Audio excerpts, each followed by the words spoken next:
نبی پاک صلی اللہ علیہ وسلم ایک صحابی کے گھر گئے، ان کی شادی ہو چکی تھی، ان کی بیوی نے حضور علیہ الصلوۃ والسلام کے لیے کھانا بنایا۔ یہ حدیث میں آتا ہے، ام المومنین حضرت عائشہ صدیقہ کہتی ہیں کہ میں خود حضور علیہ الصلوۃ والسلام کے کپڑے دھوتی تھی، اور بلکہ بخاری میں یہ بھی ہے کہ میں نے حضور علیہ الصلوۃ والسلام کی جو کپڑے دھوئے تو حضور جب فجر پڑھانے کے لیے گئے تو اس کپڑے کا بھیگا پن بھی نظر آ رہا تھا۔ یہ بھی حدیث پاک کے اندر موجود ہے۔ یعنی یہ خدمت کے وہ جذبات ہیں جو جناب سید عالم صلی اللہ علیہ وسلم نے کیا ہے اور کے ساتھ ہوا، اور آپ نے یہ ارشاد فرمایا حقوق میں سب سے پہلا حق اس اعتبار سے ماں باپ کا ہوتا ہے۔ میں اس کو اس انداز میں پیش کرتا ہوں کہ حقوق العباد میں سب سے پہلا حق حق مصطفیٰ ہے، سبحان اللہ، وہ حضور کا حق ہے۔ لیکن اب آپ اس تناظر میں اگر دیکھیں کہ توحید کے بعد والدین کا اگر ذکر کیا گیا ہے، لیکن شوہر کا حق اتنا ہے کہ جب شادی ہو جاتی ہے نا تو باپ کا حق پیچھے ہو جاتا ہے، شوہر کا آگے ہو جاتا ہے۔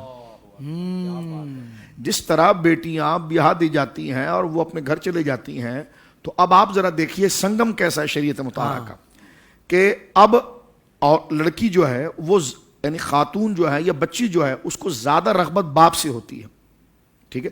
اب باپ جب شادی ہو گئی ہے تو باپ کا جیسے وہ احترام کرتی تھی، لحاظ کرتی تھی، وہ لحاظ کا حق جو اب شوہر کی طرف چلا جائے گا۔ اچھا، اب یہ کہ یہ شوہر ہے، اس کے گھر وہ دلہن آئی ہے، اللہ رب العالمین نے فرمایا کہ اب جو اس دلہن کی ماں ہے وہ تیری ماں بن گئی ہے۔ اللہ اکبر۔ اب یہ جانب انداز سے آپ سنگم دیکھیے، سبحان اللہ۔ جانب قرآن نے 3 ماؤں کا ذکر کیا، ایک ماں نسبی ہے، ایک رضائی ہے، ایک مساحرت سے ہے۔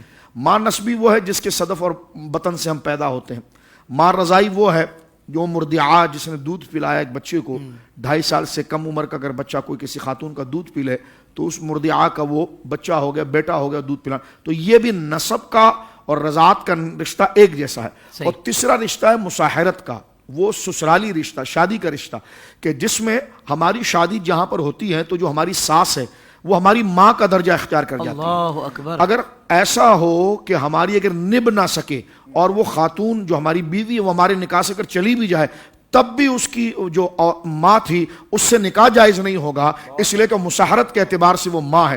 تو یہ 3 عورتیں جو ہے وہ حرمت ابدیہ بن جاتی ہیں کہ ان سے جناب جو ہے کہ وہ نکاح جائز نہیں ہو سکتا۔ تو وہ حقوق دیکھیں شوہر کی طرف آ جاتا ہے جو باپ کے احترام والا حقوق ہے، اور شوہر کے لیے کہ جو اس کی ماں ہے اس کے حقوق اس کے لیے ماں کے ساتھ ہو جاتے ہیں۔ تو جب دونوں ایک دوسرے کے ماں باپ کا ادب کریں گے، رکھیں گے، تو اس میں محبت جو ہے کہ وہ بڑھتی چلی جائے گی۔